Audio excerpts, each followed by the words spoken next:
सन्मान्य अजितदादा पवार. अध्यक्ष महोदय, आता राज्याचे उपमुख्यमंत्री देवेंद्र फडणवीस साहेबांनी एकनाथराव शिंदे मुख्यमंत्री यांना त्यांनी जे सरकार त्यांच्या नेतृत्वाखाली आलेले आहे त्याच्या विश्वासदर्शक ठरावाच्या बद्दलचा आज विषय होता आणि तो मंजूर करण्यात आलेला आहे. त्याच्याबद्दल त्यांनी आपली मत या ठिकाणी व्यक्त केलं.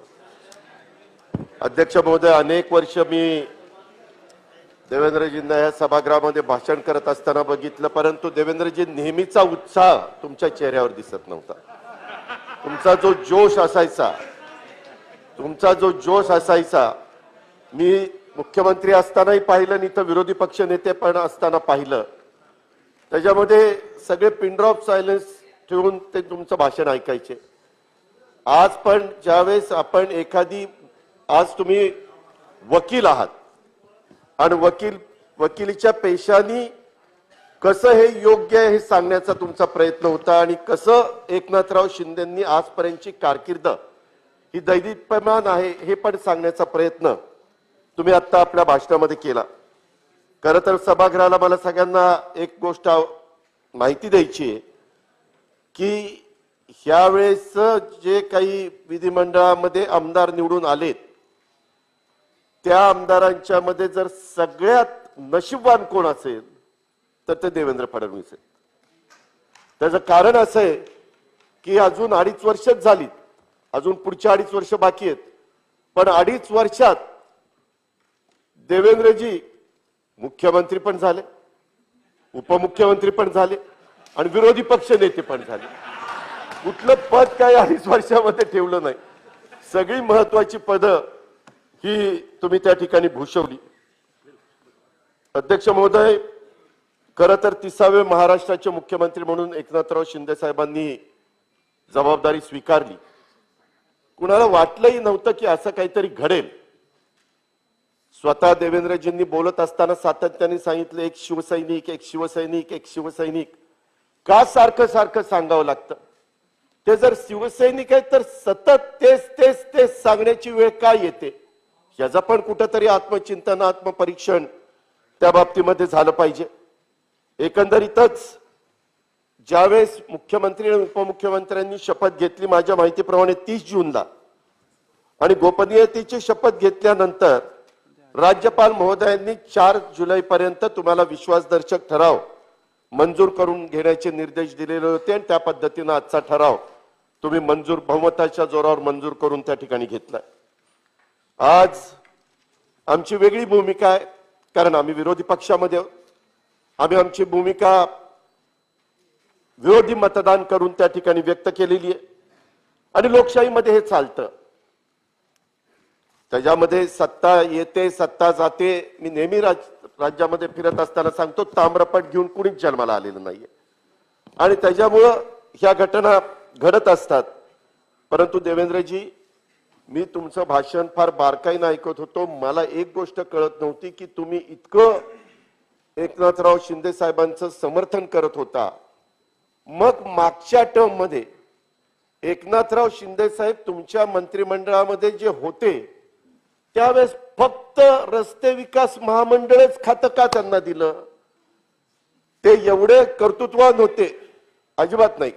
जर नेता मोठा असला की खाती जास्त असतात. चंद्रकांत दादा पाटील तुम्हाला माहितीये, म्हणजे ज्याचं वजन असतं, जो नेता भारदस्त असतो.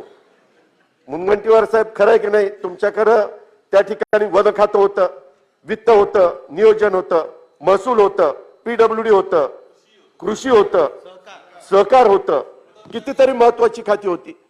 जर आजचे राज्याचे मुख्यमंत्री एकनाथराव शिंदे साहेब आपण सांगताय तेवढे सर्व गुण संपन्न त्यांच्यामध्ये सगळी पात्रता होती, तर तुम्ही फक्त एक छोटस रस्ते विकास महामंडळ की त्याच्यामध्ये जनतेशी संबंधच नव्हता, फक्त हायवे करायचे, समृद्धी महामार्ग करायचा, टनेल करायचे, कोस्टल रोड करायचे, एवढंच होतं.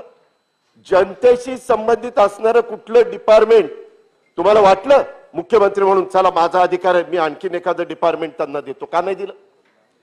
याचा पण कुठेतरी विचार झाला पाहिजे. हे विचार म्हणजे महाराष्ट्र पण विचार करेल आणि तुम्ही पण त्याच्या संदर्भातला विचार त्या ठिकाणी केला पाहिजे. आज खरं तर बऱ्याचशा गोष्टी न्यायप्रविष्ट आहेत. काही जण असं बोलत होते की बाबा न्यायप्रविष्ट गोष्टी असताना 11 तारखेला सुप्रीम कोर्टामध्ये तारीख आहे, त्याच्या सुनावणीमध्ये सुप्रीम कोर्ट काय निर्णय द्यायचा तो देईल, तो त्यांचा अधिकार आहे. परंतु मग तोपर्यंत विश्वासदर्शक ठराव त्या ठिकाणी येण्याचं काही कारण होतं का? परंतु तुम्ही विश्वासदर्शक ठराव ह्या निमित्तानं घेतला. कोर्टाची लढाई कोर्टामध्ये चालेल, विधिमंडळातली लढाई विधिमंडळामध्ये चालेल. त्या संदर्भामध्ये कुणाला आम्हाला काही जास्त सांगायचं नाही. परंतु एक गोष्ट खरी आहे की मुख्यमंत्री महोदयांनी शपथ घेतली ती असताना सदस्यांच्या अपात्रतेचं प्रकरण न्यायप्रविष्ट असताना ठराव इतक्या घाईमध्ये तसा आणण्याची गरज नव्हती असं काही तज्ञ देखील बोलून दाखवतात. परंतु अनेक गोष्टी लांबणीवर टाकण्याचं काम मागच्या काळामध्ये राज्यपाल महोदयांनी केलंय. मला आठवतंय आम्ही सरकारमध्ये 2.5 वर्ष असताना शिंदे साहेब आपणच एकत्र कितीदा तरी राज्यपाल महोदयांना भेटायला जायचो आणि बऱ्याचदा सगळे गेल्यानंतर तुम्हाला मला राज्यपाल थांबवायचे, काही गोष्टी सांगायचे तुम्हाला आठवत असेल. आणि त्याच्यातून 12 आमदारांच्या बद्दलचा पण निर्णय राज्यपाल महोदयांनी दिला नाही. आता तर इतकं तर्फेनी काम चाललेलं आहे. राज्यपाल महोदय एकदम ऍक्शन मोड मध्ये आलेले आहेत. वास्तविक ते महामहिम आहेत, परंतु इतकी ऍक्शन फास्ट व्हायला लागलेली आहे की मागच्या काळात 12च्या असणाऱ्या आमदारांची नावं देखील त्यांनी आतापर्यंत त्याला मान्यता त्या ठिकाणी दिली नाही. पटोले साहेबांनी ज्या वेळेस विधानसभा अध्यक्षपदाचा राजीनामा दिला त्याच्यानंतर गेले 1.25 वर्ष आम्ही सातत्य वेगवेगळ्या अधिवेशनाच्या मध्ये त्याच्यामध्ये आमच्या बरोबर एकनाथराव शिंदे साहेब पण होते, कारण ते मंत्रिमंडळातले एक सिनियर मंत्री होते. आम्ही जायचो त्यांना म्हणायचो की आम्हाला तारीख द्या, आम्ही त्याच्याबद्दलचं कॅबिनेटला ठराव करायचो. परंतु अध्यक्षाची निवड शेवटपर्यंत नाही तर नाही लागली. आता मात्र अध्यक्षांची निवड ताबडतोब त्या ठिकाणी झाली आणि हे सगळं करत असताना मागच्या 4 दिवसामध्ये ह्या सगळ्या घटना इतक्या फास्ट पाहायला मिळाल्या. त्याच्यातून ज्यांचा राजकारणाशी संबंध नाही अध्यक्ष महोदय अशा महाराष्ट्रातल्या जनतेच्या मनामध्ये शंका उपस्थित होती. विचार करतात की असं का घडतंय, ह्याच्यामध्ये कुणाची चूक आहे कुणाचं बरोबर आहे असा पण विचार करणारा एक वर्ग आहे. गेल्या 8-10 दिवसात राज्यामध्ये इतकं काही बरंच घडलं की शिवसेने सोडून म्हणजे म्हणताना बाहेर म्हटलं जातं की आता काल 39 होते, आज 40वा पण तुम्हाला मिळाला.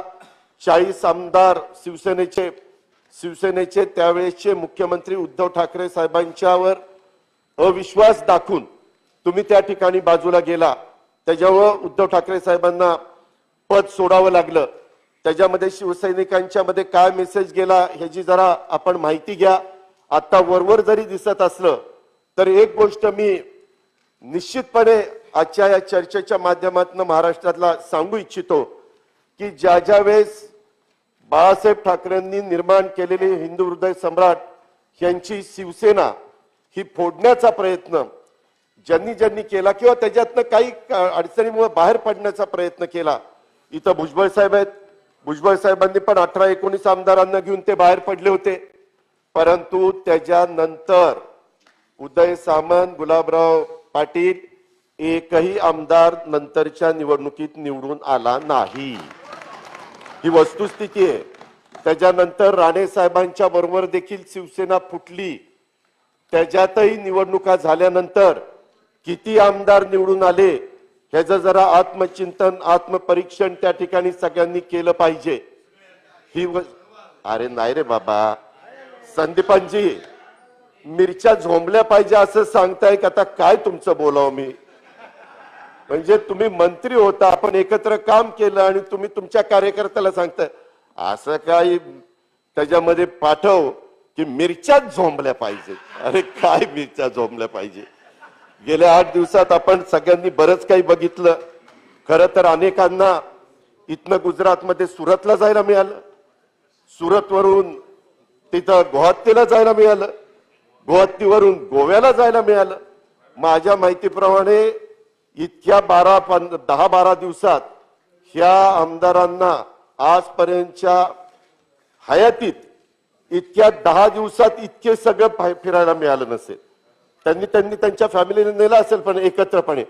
आणि त्याच्यातून मग आमचे शहाजी बापू, काय झाडी, काय डोंगर, काय हॉटेल, ओके ओके, काय हॉटेल आणि काय ओके.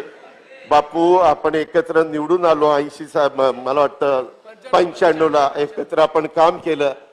ह्याच्यामध्ये लगेच फार काही गोंधळून जायचं कारण नाही, ह्याच्यातनं लगेच वक्तव्य करण्याचं कारण नाही. ही मोठी लोक कधी एकत्र येतील कळणार पण नाही. तुम्ही राहाल पाठीमाग आणि बाकीचे म्हणतील की आम्ही कधी तसं म्हटलंच नव्हतं, त्यांना कळलं नाही तर आम्ही काय करायचं. मी दीपक केसरकर तुमचं अभिनंदन करतो आणि आमच्या शिंदे साहेबांचं पण अभिनंदन करीन. कारण ज्यावेळेस मुख्यमंत्री म्हणून तुमचा निर्णय झाला त्यावेळेस मला वाटतं गुवाहाटीला असणाऱ्या काही आपल्या सहकाऱ्यांनी नाच केला, डान्स केला, ठीक आहे. परंतु नंतर काय त्या टेबलावरच नाचायला लागले. हे बरोबर नाही. सत्ता येत असते, सत्ता जात असते. शेवटी आपण 5-5 लाख लोकांचं प्रतिनिधित्व करतो. सगळे आमदार सगळे बघत असतात आपल्याकडं, काय आपले आमदार कुठं गेलेत, कशाला गेलेत, काय चाललंय, काय नाही. त्याच्यामध्ये तुम्ही प्रवक्ता म्हणून दिलगिरी व्यक्त केली, परत अशी चूक होणार नाही अशा पद्धतीनं सांगितलं. कारण तुमच्यावर राष्ट्रवादीचे संस्कार पहिले झालेले होते, त्याच्यामुळे ते साहजिकच ते पुढे आलं. ही पण वस्तुस्थिती नाकारता येत नाही. अहो परंतु नेहमी एवढं जोरात पट्टीचं बोलणारे आमचे अब्दुल सत्तार पण कसे शांत आहेत. एकदाच फक्त बोलले बिर्याणी खायला जातो, परंतु नंतर ती बिर्याणी पण काढली नाही बाबांनी. अजून मंत्रिमंडळाचं सगळं स्थावर होईपर्यंत जास्त बोलायचं नाही अशा प्रकारची भूमिका अब्दुल सत्तारांनी बऱ्याच सहकाऱ्यांनी घेतलेली त्या ठिकाणी. प्रासंगिक करार असतो हे सांगा. नाही ते त्याला मी साक्षीदार आहे. आम्ही दोघं जवळ बसलो होतो त्यावेळेस तुम्ही जाता जाता आम्हाला पण सांगितलं नाही सत्तार साहेब की आता इथून मी सुरतला चाललोय. सुरतला जायच्या आधी 2 तास आम्हाला दोघांना बसून गप्पा मारून गेलेत आमच्यापासून, अँटी चेंबर मध्ये बसून. ठीक आहे, हा ठीक आहे, तो तुमचा भाग आहे, तो तुमचा अधिकार आहे. प्रत्येकाला व्यक्ती स्वातंत्र्य, मत स्वातंत्र्य, त्याबद्दल मला काही बोलायचं नाही. परंतु एकंदरीतच मी एकनाथराव शिंदे साहेब, तुम्ही काल बोलत असताना आमच्या जयंत पाटील साहेबांनी पण काही मुद्दा उपस्थित केला होता. तुम्ही म्हणाला की मी उद्याच्याला बोलणार आहे. जरूर तुम्ही आता राज्याचे 13 कोटी जनतेचे मुख्यमंत्री म्हणून आजपासून विश्वासदर्शक ठराव पास केलेला आहे, त्याच्यावर कारभार त्या ठिकाणी पाहणार. हा कारभार बघत असताना लोकांच्या खूप काही अपेक्षा आहेत. त्याच्यामध्ये किती काही झालं तरी तुम्हाला सातत्याने हिंदू हृदय सम्राट बाळासाहेब ठाकरे यांना दैवत मानूनच पुढे त्या ठिकाणी काम करावं लागणार आहे. परंतु हे सगळं काम करत असताना आत्ताचे शिवसेनेचे प्रमुख उद्धव ठाकरे साहेब जे आहेत ते उद्याच्याला सांगणार की बाबा माझी शिवसेना कोण आहे, त्याच्यात काय आहे, हे त्यांच्या पद्धतीने सांगणार. आणि शिवसैनिकांचं मी एक बघितलं, मी त्याचा उल्लेख मगाशी देवेंद्रजी तुम्ही बाहेर असताना केला की शिवसेनेच्या नेत्याच्या बरोबर शिवसैनिक जात नाही, हा आजपर्यंतचा शिवसेनेचा इतिहास आहे. ही वस्तुस्थिती कोणी नाकारू शकत नाही. परंतु आता निवडणुका पुढे जिल्हा परिषद, तालुका पंचायत, नगरपालिका, महानगरपालिका, नगरपंचायतीच्या निवडणुका येतील. त्याच्यामध्ये आपल्याला सगळे चित्र त्या ठिकाणी पाहायला मिळेल. पण एका गोष्टीचं सगळ्यांना कुतूहल आहे, मगाशी देवेंद्र फडणवीस साहेबांनी ते सांगण्याचा प्रयत्न त्या ठिकाणी केला. परंतु एकंदरीत ज्यावेळेस भाजप आणि शिंदे साहेबांच्या बरोबर गेलेले 40 आमदार असं एकत्र सरकार करायचं ठरवलं, ते सरकार करत असताना मुख्यमंत्री म्हणून 106 आमदार असणारी व्यक्ती मुख्यमंत्री होत नाही, पण 40 आमदार असणारी व्यक्ती मुख्यमंत्री होते. ह्याच्यात निश्चितपणे काही काळबेरं आहे. मी आज तुम्हाला सांगतो, हे तुम्ही वाक्य लक्षात ठेवा. कारण उद्याच्याला शिवसेनेचे भाजपचे कुणी 105 आमदार ज्यावेळेस काही मंत्र्यांच्या कामाला जातील आणि ते एकनाथराव शिंदेशी संबंधित असणारे शिवसेनेचे कोणी मंत्री असतील तर त्यांना ते बोलायला पण मागे पुढे बघणार नाही. आमच्या 105 मुळे तुमचं मुख्यमंत्री पद आहे. हा मनुष्य स्वभाव आहे. तुम्ही कुणी काही म्हणा, काम करताना लोक काय काय बोलतात, डॉक्टर कशाला नाही म्हणताय, त्याच्या संदर्भामध्ये हा मनुष्य स्वभाव आहे, हे कुणी नाकारू शकत नाही. परंतु एकंदरीतच शिंदे साहेब, आपण एकत्र 2.5 वर्ष त्या ठिकाणी काम केलं. वास्तविक तसा तुमचा स्वभाव थोडासा शांत, जास्त न बोलणं अशा पद्धतीचा आहे.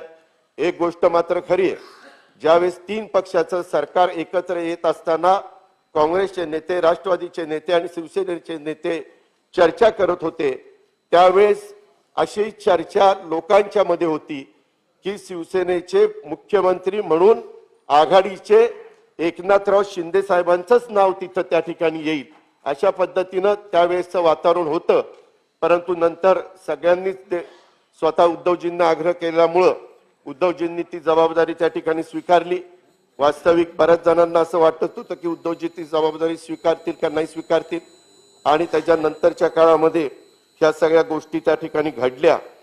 काय घडल्या, कशामुळे घडल्या मला माहित नाही, परंतु मला एकनाथराव शिंदे साहेबांच्या एक गोष्ट लक्षात आणून द्यायची की एकंदरीतच आपण ज्यांच्या बरोबर त्या ठिकाणी गेलेला आहात ते पाहिल्यानंतर तुम्ही भाजपची ज्यावेळेस स्थापना झाली, मला वाटतं 1980 साली, त्यावेळेस पासून भाजपने शिवसेनेची मदत घेऊन हळूहळू टप्प्याटप्प्याने पक्ष वाढवत नेला.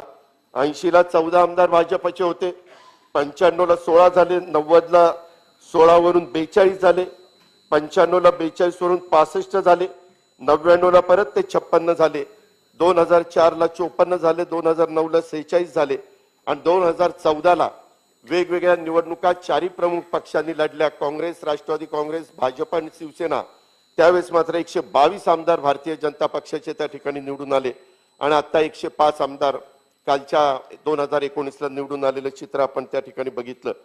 एकंदरीतच शिवसेनेच्या सोबत राहून भाजपने त्यांची ताकद वाढवण्याचं काम केलं. प्रत्येक जण आपापल्या पक्षाची ताकद वाढवण्याचं काम त्या ठिकाणी करत असतो, त्याच्यामध्ये वेगळं काही नाहीये. शेवटी आघाडी असली तरी आता पण शिंदे साहेब त्यांच्या ग्रुप वाढवण्याचा, त्यांची ताकद वाढवण्याचा प्रयत्न करणार, त्यांच्या विचाराच्या लोकांची, आणि देवेंद्र फडणवीस साहेब भाजप वाढवण्याचा प्रयत्न करणार. परंतु शिंदे साहेब, मी आजपर्यंत महाराष्ट्रातल्या लोकांना कोणाला बोललो नव्हतो, परंतु आज मला सांगायचंय, तिकडं गेल्यानंतर ही अनैसर्गिक युती आणि काँग्रेस आणि राष्ट्रवादीनं, विशेषतः राष्ट्रवादीनं आमच्यावर अन्याय केला, आमच्यावर अन्याय केला, आमच्यावर अन्याय केला, अशा पद्धतीचा पाढा वाचण्याचं काम अनेकांनी केलं. वास्तविक देवेंद्रजी, चंद्रकांत दादा, सुधीरजी, बबनराव, हरिभाऊ नाईक साहेब, तुम्ही सगळ्यांनी, तुम्हाला माहिती आहे, गिरीशजी, अशोक शेलार साहेब, मी काम करत असताना असा भेदभाव सहसा कधीच करत नाही. मी काम करत असताना ह्या सभागृहाला माहिती आहे 2 कोटी रुपये आमदार, 1 कोटी रुपये आमदार निधी होता, तो 2 कोटी रुपये मीच अर्थमंत्री असताना मागच्या काळात केला. यावेळेस आम्ही आलो तेव्हा शिंदे साहेब आपण 3 कोटी केला आल्या, दुसऱ्या वर्षी 4 कोटी केला, आता 5 कोटी केला, 5 कोटी केला. अजिबात भेदभाव केला नाही. 288 आमदारांना सगळे पैसे मिळाले पाहिजे, ती भावना देखील आमच्या मनामध्ये नव्हती. डोंगरी विकास निधी वाढवला, त्याच्यामध्ये कुठं भेदभाव केला नाही. आणि शेवटी आपल्या सगळ्यांच्यामुळे हे आघाडीचं सरकार होतं का, त्याच्यामध्ये भेदभाव करण्याचं काय कारण आहे? आणि तुम्ही सातत्याने सांगतात की ह्यांनी आमच्यावर अन्याय केला, ह्याच्यावर आमच्यावर अन्याय केला. मला सभागृहाला या निमित्तानं सांगायचंय की खरं तर नगर विकास खात्याला शिंदे साहेब पहिल्या वर्षी 19-20ला 6 महिने आपलं सरकार होतं, 3061 कोटी रुपये आपण दिले. 20-21ला 2177 कोटी दिले, 21-22ला 4052 कोटी दिले आणि आता 2645 कोटी आजचे आपण सत्तेवर आल्यापासून 12000 कोटी दिले.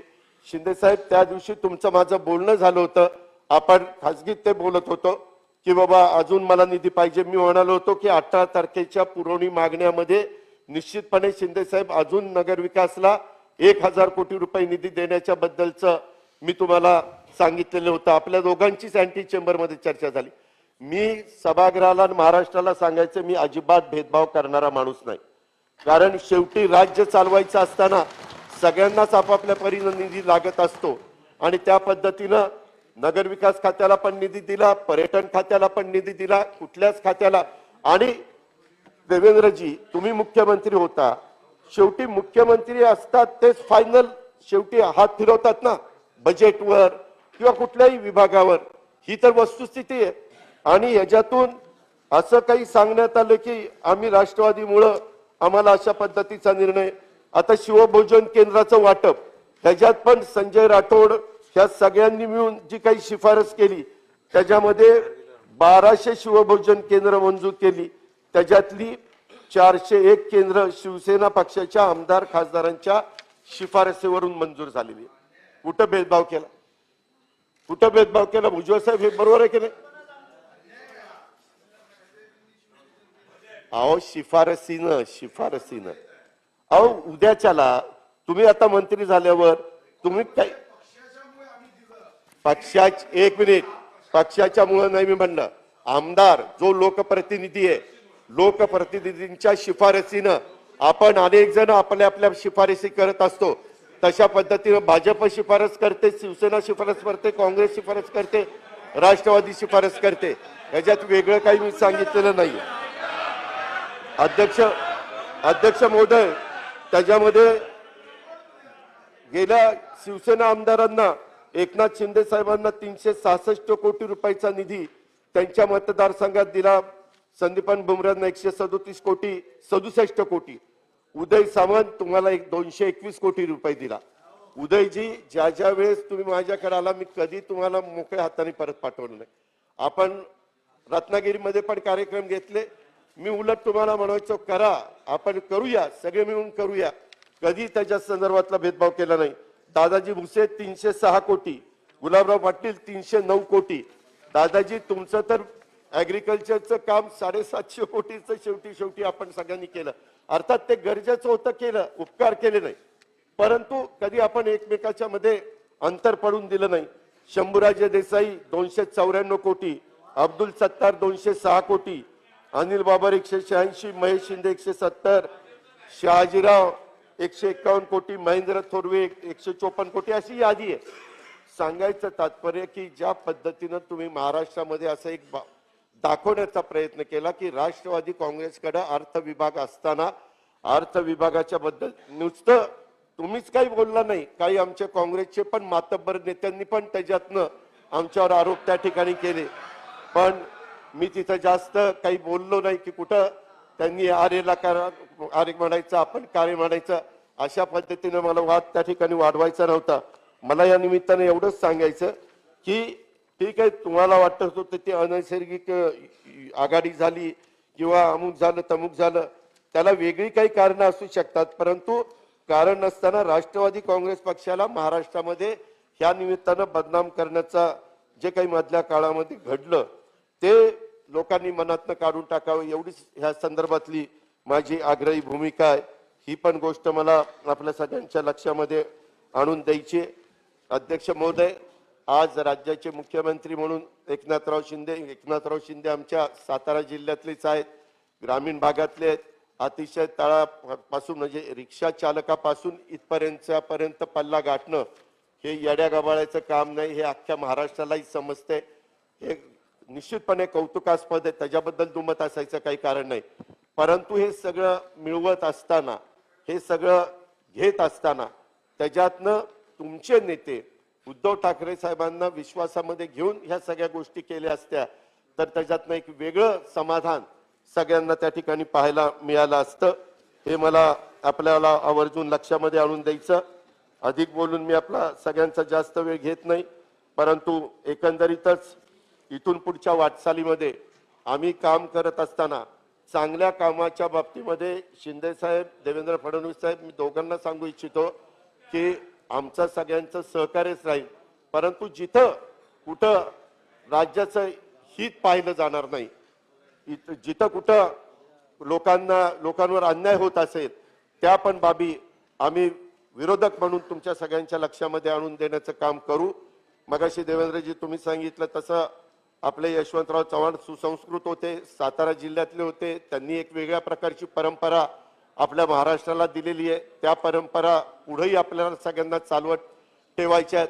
ठीक आहे, राजकीय मतांतर असू शकतं, राजकीय भूमिका तुमची माझी वेगळी असू शकते, आपली आयडिओलॉजी वेगवेगळी असू शकते, परंतु राज्याच्या सर्वांगीण विकासाच्या दृष्टिकोनातनं इथून पुढच्या काळामध्ये काम करत असताना आमची विरोधक म्हणून आमची भूमिका पार पाडण्याच्या करता कुठंच कमी पडणार नाही अशा प्रकारची ग्वाही मी ह्या निमित्तानं महाराष्ट्रातल्या जनतेलाही देऊ शकतो आणि सभागृहालाही देऊ इच्छितो.